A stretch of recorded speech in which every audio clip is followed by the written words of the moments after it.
चलिए, प्रथम प्रश्न है, ध्यान से देखना है और अच्छे से करना है ताकि आप लोग को समझ में आए।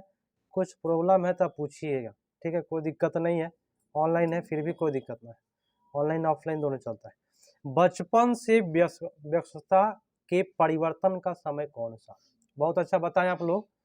वयस्क वयस्क की बात कभी भी करता है ना तो किशोर पर चला जाता है, ठीक है। जैसे ही बचपन से आप वयस्क होइएगा, आपका अवस्था कौन सा हो जाएगा? किशोर अवस्था। और किशोर अवस्था में ही जो बच्चा होता है वह वयस्क का सहयोगी होता है। उसी समय से आप सहयोगी हो जाते हैं जब आपका किशोर अवस्था शुरू होगा। उत्तर कौन सा जाएगा? डी। हाँ, बहुत अच्छा है उत्तर आप लोगों का। अब 2 नंबर का उत्तर बताइएगा। निम्नलिखित में से किसके लिए अस्थूलगामक कौशल के उपयोग के लिए आवश्यकता है? हम बताए थे कि अस्थूल की बात करेगा जिसमें शरीर का बड़ा भाग काम करे, जैसे कि हाथ, पैर, है ना। शरीर माने शरीर का जिसमें बड़ा भाग काम करे, सुन लीजिए ध्यान से, अस्थूल कौशल। और जिसमें उंगली से जो काम होता है वह सूक्ष्म कौशल। तो बताइए, हम आपको 4 ऑप्शन देते हैं, हमको इस क्वेश्चन से मतलब नहीं है, 4 ऑप्शन से मतलब है। चारों ऑप्शन में आपको बताना है कौन सा अस्थूल है कौन सा सूक्ष्म है। ब्रश से पेपर पर पेंटिंग करना, कौन सा कौशल? ब्रश से करिएगा तो ब्रश को उंगली से पकड़िएगा ना, तो जो उंगली से काम हो कौन सा कौशल? सूक्ष्म कौशल। तो ए हो गया क्या? सूक्ष्म कौशल। पेपर के टुकड़े काटना और चिपकाना, क्या चीज से करिएगा? उंगली से करिएगा ना भाई, तो जो उंगली से होगा क्या होगा? सूक्ष्म कौशल, ये भी सूक्ष्म है। सुई में धागा डालना, सूक्ष्म कौशल। और चलना दौड़ना, अस्थूल कौशल। माने जिसमें शरीर का बड़ा भाग काम करे, अस्थूल कौशल। एक पूछता है चित्र बनाना, कौन सा कौशल? उंगली से होगा, सूक्ष्म कौशल।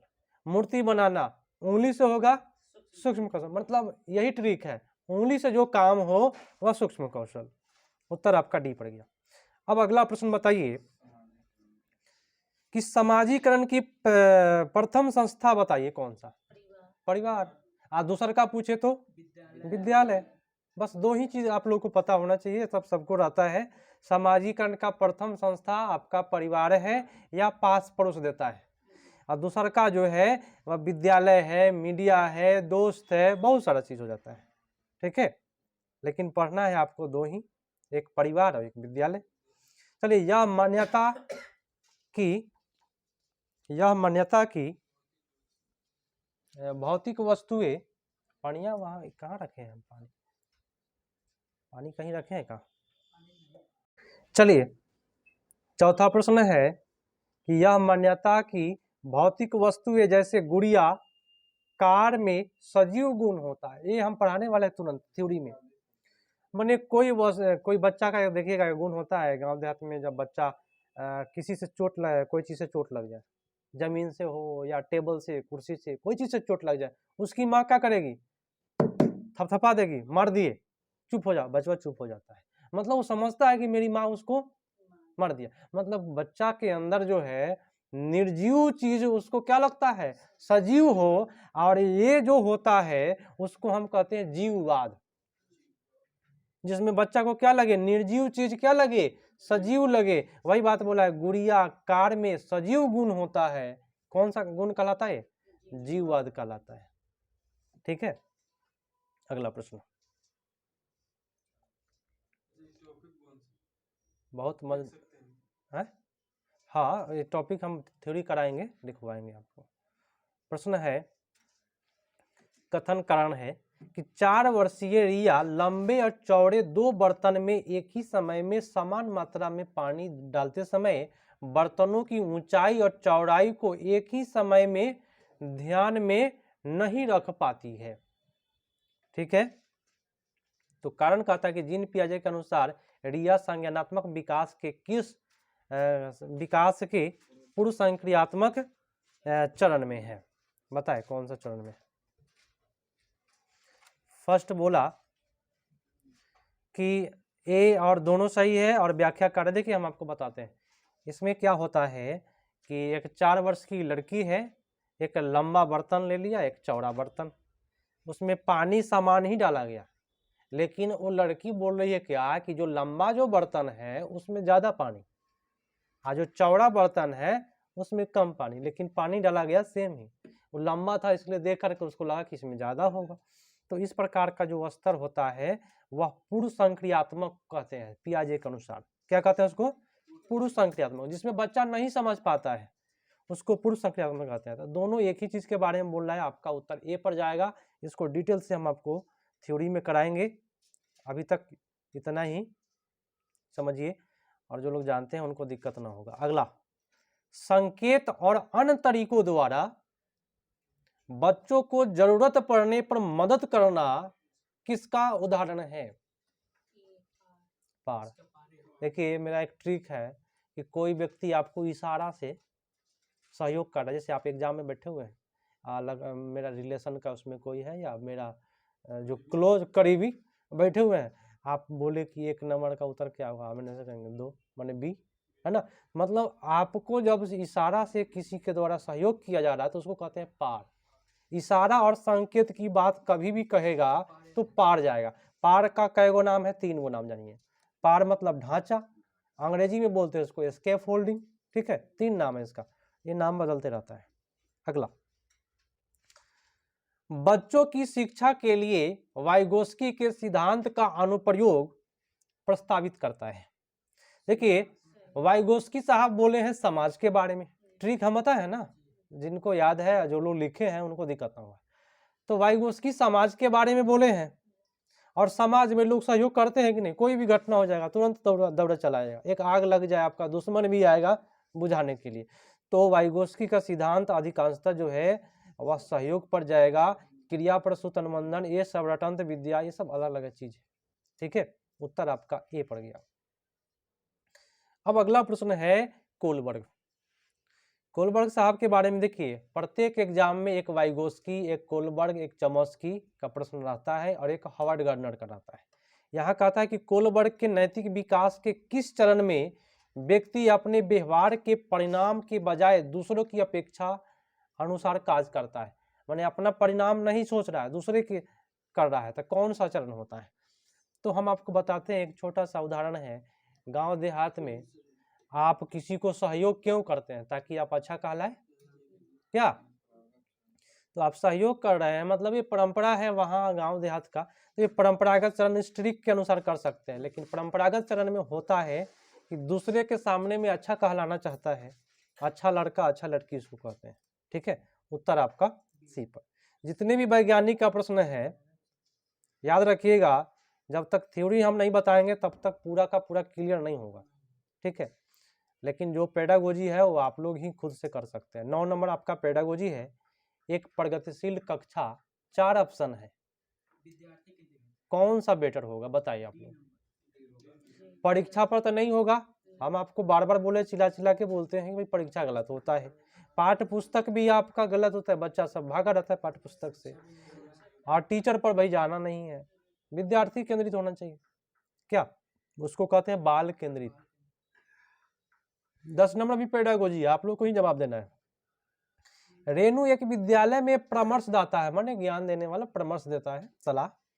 हावर्ड गार्डनर के सिद्धांत के अनुसार प्रभावी परामर्शदाता के रूप में उसके पास कौन सी बुद्धि होनी चाहिए? पता है, अगर आप किसी को परामर्श दे रहे हैं, सलाह दे रहे हैं, तो आपके पास कौन सा बुद्धि? अच्छा एक बात बताइए, आप अगर परामर्श दे रहे हैं, ठीक है, तो अपने को दे रहे हैं कि दूसरे को दे रहे हैं? दूसरे को ना दीजिएगा। तो जहां दूसरे की बात आए, है ना, उसको कहते हैं अंतर्वैयक्तिक बुद्धि, बोले तो पारस्परिक, परस्पर एक दूसरे से जुड़े होते हैं ना, कहते हैं कहीं कहीं, तो ये पारस्परिक बुद्धि। और खुद को परामर्श देना में होता है अंतःवैयक्तिक, है ना, तो लिख करके डबल अनुस्वार वाला, खुद के बारे में, ठीक है। इसका ट्रिक हम बताएंगे, एक ट्रिक है गार्डनर का, हम आपको ट्रिक बता देते हैं। थोड़ा सा देहाती लेवल पर जाइए, इस पर आप देख रहे हैं अंतर्वैयक्तिक और अंतःवैयक्तिक, दोनों में अंतर देखिए। एक होता है अंतर्वैयक्तिक, एक होता है अंतः, इसमें डबल अनुस्वार है ना, और उस पर एगो अनुस्वार है। तो अंतर वाला में क्या होगा? एगो अनुस्वार होता है, इसका ट्रिक बताते हैं। औरत लोग सिंदूर करती है ना, किसके लिए? अपने लिए तो नहीं करती, अपने पति के लिए करती है, दूसरे के लिए ना। तो एक अनुस्वार को समझिए कि ये सिंदूर किया हुआ है, इसका ट्रिक याद रखिए, ये सिंदूर है किसके लिए? दूसरे के लिए। तो एक अनुस्वार वाला कभी भी एग्जाम में आएगा तो उसमें आंसर क्या होगा? दूसरे के लिए। और डबल अनुस्वार खुद के लिए, ठीक है, जो तह जो लिखा हुआ है डबल अनुस्वार खुद के लिए, ये ट्रिक है, याद रखिएगा। अगला प्रश्न, राष्ट्रीय शिक्षा नीति 2020 के अनुसार एक शिक्षक को शिक्षण अधिगम प्रक्रिया के दौरान प्राइमरी स्कूल के बच्चों के संप्रेषण के लिए किस भाषा का प्रयोग करना चाहिए? संप्रेषण माने होता है बातचीत करने के लिए। कौन सा भाषा करें? आप टीचर बन गए, आप अंग्रेजी छाटने लगे, बुझाएगा उसको? कौन सा भाषा बोलना है? बच्चों का मातृभाषा, अपना नहीं, ठीक है। उत्तर हो जाएगा डी, केवल केवल तो इसमें सब है। अब आ गया शायद भेदभाव वाला प्रश्न होगा, दूसरा क्या होगा ना, जैसे ही जेंडर रूढ़िवादिता रहता है भेदभाव वाला पूछेगा। 5 साल की वैशाली ने अपनी माँ से कहा, क्या कहा कि माँ मुझे अमित की तरह फुटबॉल चाहिए। वैशाली को जवाब देते हुए उसकी माँ ने कहा, फुटबॉल से तो केवल लड़के खेलते हैं, मैं तुम्हारे लिए एक छोटी सी प्यारी सी गुड़िया लाऊंगी। ठीक है, माँ का जवाब क्या दिख रहा है? भेदभाव है कि नहीं? जहां भी भेदभाव हो, है ना, वहां पे जेंडर रूढ़िवादिता 100% जाएगा। लिंग पर नहीं, हाँ लिंग रूढ़िवादिता, इसमें जेंडर, हाँ तो जेंडर बजाय लिंग रूढ़िवादिता मानेंगे। तो उत्तर कौन सा जाएगा? सी, कोई दिक्कत नहीं है। अगला प्रश्न है कि बच्चे का नामीकरण और उन्हें वर्गों में बांटना क्या कहलाता है? बताइए, नामीकरण या बांटना। फर्स्ट बोला अर्थपूर्ण सीखने को बढ़ावा देगा और सुसाध करेगा। देखिए, बांटने से कभी भी अच्छा से आप नहीं सुसाध कर सकते। बांट दिए आप, ठीक है, नाम के द्वारा बांट दिए कि तुम लड़की हो, इधर रहेगा ना, तो बांटने वाली बात जो होता है, क्या उसको बढ़ावा मिलेगा? सुसाध होगा उससे?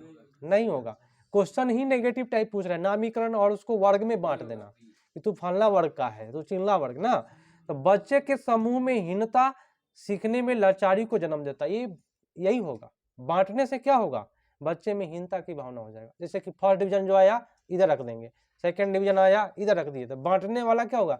जो सेकंड डिवीजन है वो हीनता का शिकार हो जाएगा, हम सेकंड डिवीजन इधर इधर कर दिए सर जी ना। तो इससे क्या होगा? हीनता का शिकार होगा और सीखने में लाचारी को जन्म देगा। ये आपका उत्तर सबसे बेटर बी पर जाएगा क्वेश्चन के अनुसार। अगला पर चलते हैं,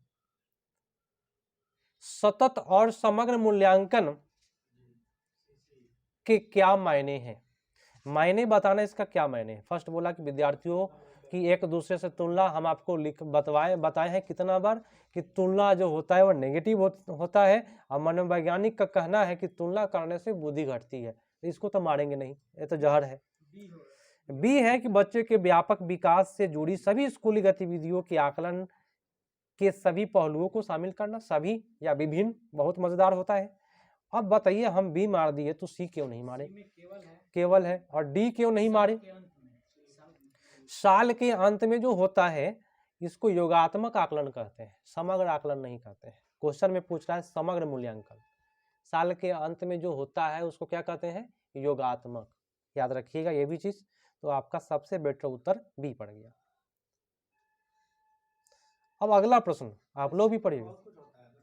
क्या क्या? हाँ, उसका बहुत सारा पॉइंट होता है, तो इस क्वेश्चन के अनुसार वही आंसर देना है जो ऑप्शन में है।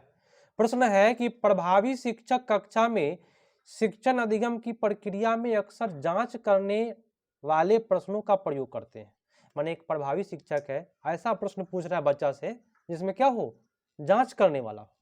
तो इससे शिक्षकों को किस प्रकार का मूल्यांकन करने में मदद मिलता है? बताए। आप जांच वाला कर रहे हैं, हम एक प्रश्न पूछे, हम आप ही से कहेंगे कि तुलना क्या है, नेगेटिव या पॉजिटिव? नेगेटिव।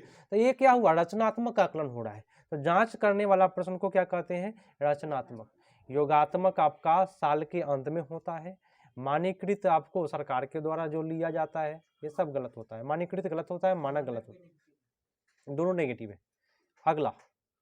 अगला प्रश्न है, और ये प्रश्न कहता है कि एक समावेशी कक्षा में शिक्षिका की क्या भूमिका है। समावेशी माने सबको शामिल करने वाला कक्षा, तो बताए शिक्षक का उसमें क्या भूमिका होता है। फर्स्ट बोला कि बच्चे की विविध जरूरतों का पता लगाना और उनका ख्याल रखना, अच्छी बात है। और कितना बार बोल दिए हैं कि विविध जो वर्ड है वो मजेदार वर्ड है, क्योंकि उससे बना हुआ सेंटेंस पॉजिटिव की ओर जाता है अधिकांशतः।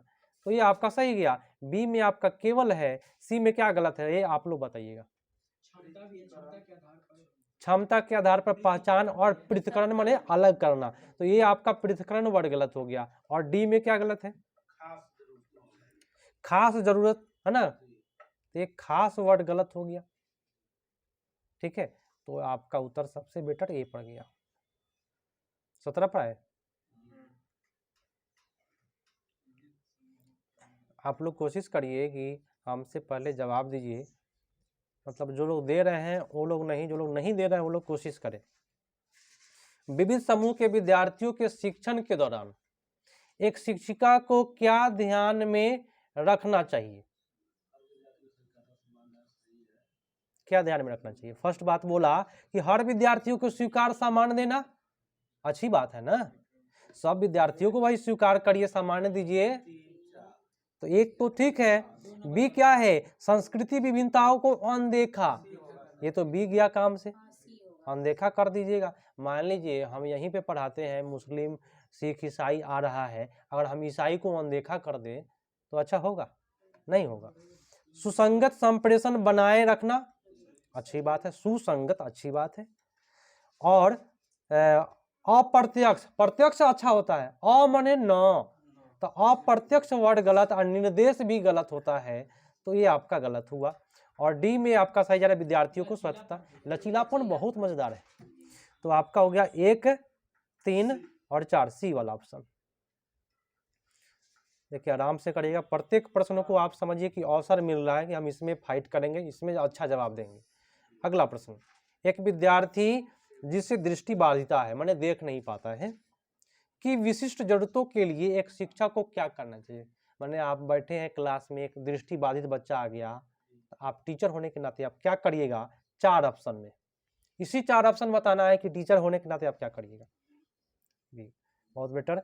अगला ए नंबर ऑप्शन है कि विविध तरह के दृश्य प्रस्तुतिकरण पर ध्यान देना, तो भाई वो तो भाई दृश्य बोले तो देख ही नहीं पाएगा, तो ए आपका गलत। बी है कि कई प्रकार के स्पर्श वाला, बहुत अच्छी बात है, स्पर्श करेंगे क्योंकि दृष्टि बाधित है, तो बहुत अच्छा हो गया, बी ही चला गया। आगे बढ़ते हैं, किसी को दिक्कत नहीं था। ऐसे ही आप लोग जवाब अगर सब कुछ दीजिएगा तो हम आगे बढ़ते जाएंगे, ज्यादा समझाएंगे नहीं। चलिए, सामाजिक अंतःक्रिया, अंतःक्रिया माने होता है एक दूसरे से बातचीत करना, या मौखिक संप्रेषण में चुनौती किसका विशिष्ट अभिलक्षण है। ये जो चुनौती जो हो जाता है किसी से बात करने में, या किसी का माँ उसको बुला रही है और लड़का पबजी खेल रहा है, सुन नहीं रहा है, कौन सा विकार, स्वलीन विकार, आपका उत्तर हो गया ए पर। ठीक है, यही बोला है, सामाजिक अंतःक्रिया मौखिक संप्रेषण में चुनौती, माने उसकी माँ चिल्ला रही है लेकिन वो अपना पबजी में एकदम ढाई ढाई मार रहा है एकदम ना, तो ये आपका उत्तर हो जाएगा ए, स्वलीन है बच्चा। अगला प्रश्न, शिक्षक बच्चों को विभिन्न रंगों वाली चिकनी मिट्टी देकर कहती है, बहुत मजेदार प्रश्न है, पूरा आज पूरा मतलब दैनिक जीवन से जुड़ा हुआ है। विभिन्न रंगों वाली चिकनी मिट्टी देकर कहती है कि उसके मन में जो आता है वह बनाए। आप ही दे दिए, आप कह दिए कि जो मन में आता है बनाओ, तो इसके माध्यम से वह बच्चों में डैश को बढ़ावा दे रही है। क्या बढ़ावा दे रही है, हाँ सृजनात्मक, वो जानेगा वो बनाएगा, वो अच्छा से बनाएगा। भाई आप कहिए हाथी बनाओ, सब बना लेगा, कोई बनाएगा कोई नहीं बनाएगा ना, तो खुद बोल दिए कि अपने मन से बनाओ तो बच्चा सृजनात्मक होगा।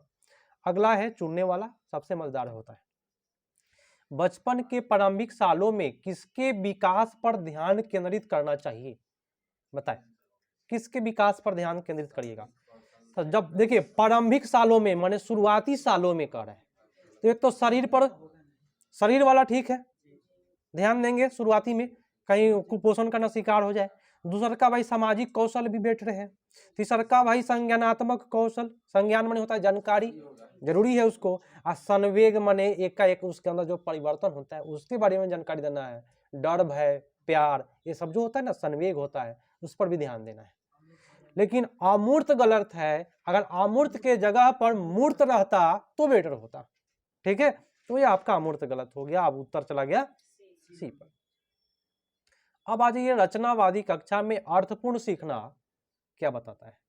अर्थपूर्ण सीखना मतलब हुआ क्या, मतलब मेरे यहाँ बैठे हुए हैं, आप सीख पा रहे हैं, अर्थपूर्ण हो रहा है आपका पढ़ाई या नहीं हो रहा है। जानकारी को भंडार कर उसका उपयोग करने से होता है, भंडार कर से उपयोग करेगा ये नहीं। सबसे बेटर अन्वेषण और अंतःक्रिया और खोज प्रक्रिया द्वारा। खोज माने निर्माण, निर्माण माने रचना, अन्वेषण माने खोजना। तो ये सबसे बेटर आपका ऑप्शन दिया हुआ है बी, इनाम सजा गलत होता है, याद रखिएगा। और बारंबार बेधन है ना, एक ही चीज को बार बार पढ़ा रहे हैं वो गलत होता है। सबसे बेटर आपका ऑप्शन बी। आप ही लोग बताइएगा, मजा आएगा आपको प्रत्येक क्वेश्चन में। एक शिक्षिका एक बच्ची जो एक अवधारणा को समझने में असमर्थ है, माने नहीं समझ पा रही है, के साथ मिलकर काम करती है, उसे इशारे देते हुए यह प्रक्रिया क्या कहलाती है। अभी अभी हम बोला कि इशारा और संकेत की बात करें पार मार देंगे। ठीक है, तो आंख बंद करके मारिए, कोई दिक्कत नहीं, लेकिन वहां आंख खोल के मारिएगा। अगला प्रश्न है, एक शिक्षिका कक्षा को संवादात्मक बनाने के लिए, संवाद माने बातचीत वाला बनाने के लिए बच्चों के आसपास के पर्यावरण उदाहरण शामिल करती है। बहुत अच्छा कर रही है, आसपास का कर रहा है तो अच्छी बात है। तर्क कहता है कि सामाजिक संस्कृति, तो सामाजिक संस्कृति क्या होता है, आस पास का होता है।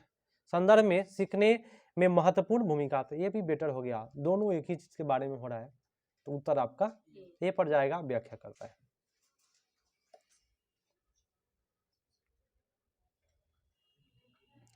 अगला प्रश्न है कि निम्नलिखित में क्या बच्चे के समस्या समाधान में बाधा उत्पन्न करेगा।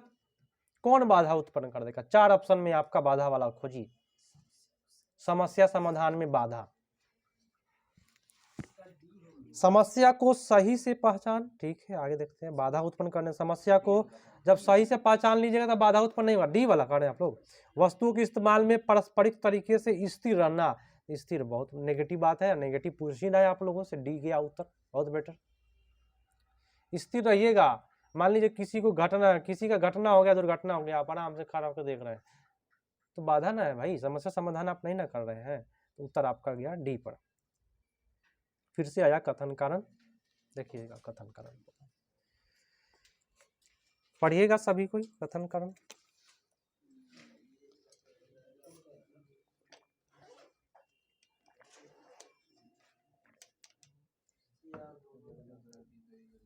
प्रश्न कहता है, विद्यार्थियों द्वारा की गई गलतियों और त्रुटियां शिक्षकों और विद्यार्थियों की असफलता को दर्शाती है।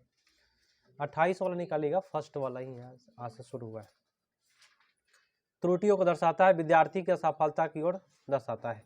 ये बात सही है या गलत है, गलत है। एक बात बताइए, अगर आप यहाँ एग्जाम दे रहे हैं, आपसे गलती हो जाता है तो क्या आप असफल है। गलती करें मतलब सीखने का एक नया मौका मिला, गलती हो जाता है वो याद होगा। और एक बार यहाँ गलती हो रहा है तो शायद एग्जाम में गलती नहीं होगा, और यहाँ पे आप चोरी करके बना लिए तो एग्जाम में भाई वही चीज आएगा, लेकिन नहीं कर पाइएगा। ठीक है, तो यहाँ गलती हो कोई बात नहीं, इसीलिए कहते हैं आंसर अपना बताए। तो यहाँ असफलता को दर्शाती है, गलत बात बोला। और तर्क बोला कि बच्चे में खुद से सोचने की क्षमता नहीं होती है, बच्चा सोचता नहीं है, बच्चा सोचता है। ठीक है, तो ये सबसे घटिया बात यही बोल दिया कि बच्चा सोच नहीं पाएगा, तो ये दोनों गलत हो जा रहा है आपका, और उत्तर चला जाएगा कौन सा, डी नंबर। हाँ चलिए अब 27 पर आइए। निम्नलिखित में कौन सा भाव नहीं है, भाव, स्मृति, प्यार, भय, क्रोध। भाव मतलब संवेग, तो संवेग का ट्रिक है लव, फियर, एंगर। तो लव माने प्यार तो है, फियर माने हो गया डर, भय है, एंगर माने हो गया क्रोध है, लेकिन स्मृति बोले तो याद करना नहीं है। यही आपका उत्तर ए हो गया। क्या कोई दिक्कत नहीं? अगला प्रश्न है, प्राथमिक शिक्षिका अपने विद्यार्थियों में आंतरिक अभिप्रेरणा को बढ़ावा देने के लिए क्या कर सकती है ताकि उसका अंदर का अभिप्रेरणा जग जाए? जैसे कि हम आप लोगों को समझाते हैं कि हाँ अच्छा से पढ़ना है, रूटीन बनाना है, या तो आप अंदर से प्रेरित कब होइएगा, ये 4 ऑप्शन में बताना है। 3 नंबर, हाँ बहुत अच्छा है आपका। फर्स्ट उत्तर पर हमें आंसर पर आते हैं, प्रत्येक क्वेश्चन को देख लेते हैं। हर विद्यार्थियों को हर एक प्रयास की प्रशंसा करना, प्रत्येक प्रयास कर रहा है नु, वाह वाह खूब बढ़िया किया, एगो प्रयास किया खूब बढ़िया किया, और एक दिन में वो खूब बढ़िया सुनते रह जाएगा, उसको मजे नहीं आएगा। ठीक है, तो ये आपका गलत हो गया। अवांछनीय व्यवहार, अवांछनीय वर्ड और दंडित वर्ड दोनों नेगेटिव होता है जब ऑप्शन में रहता है। विद्यार्थियों में प्रतिस्पर्धा नेगेटिव, तो सबसे बेटर है कि बच्चों को सीखने में आनंद की अनुभूति को प्रोत्साहित करें। प्रोत्साहित वर्ड बहुत मजेदार वर्ड होता है। अगला प्रश्न 29 पर आइए, बच्चे का समग्र और शारीरिक और मानसिक स्वास्थ्य अधिगम डैश को प्रभावित नहीं करता है, में बाधा डालता है, से संबंधित नहीं है, को सुसाध करता है। अगर आप स्वस्थ है, ठीक है, यहाँ क्या बोला है क्वेश्चन में, आपका शारीरिक और मानसिक स्वस्थ है तो आपका अधिगम जो होगा बेटर होगा। क्या आप एग्जाम देने गए, आपको पता चला कि पानी चढ़ने लगे, तो आपका अच्छा एग्जाम बीतेगा? नहीं बीतेगा। तो मानसिक रूप से आप स्वस्थ रहिएगा तो डिफिनिट रूप से आप अधिगम को क्या कर सकते हैं, सुसाध कर सकते हैं, सुधार सकते हैं। आप एक बार में 100+ नंबर ला सकते हैं। और आज ये CDP का अंतिम प्रश्न है, इसके बाद हम EVS कराएंगे। रूही का मानना है कि उसने ठीक से पढ़ाई नहीं की थी, जिसके कारण उसने विज्ञान की परीक्षा में अच्छे नंबर नहीं आए, जबकि वह विज्ञान में बहुत अच्छा प्रदर्शन कर सकती है। रूही अपने प्रदर्शन का आरोप किस कारण को कर रही है? क्या सी, कोशिश की कमी। हाँ वही बात है, खुद से बोलिए कि अगर हम और अच्छा कर सकते थे अगर कोशिश करते। ठीक है, बहुत बेटर उत्तर आपका चला गया सी पर। चलिए, ये आपका CDP समाप्त हुआ।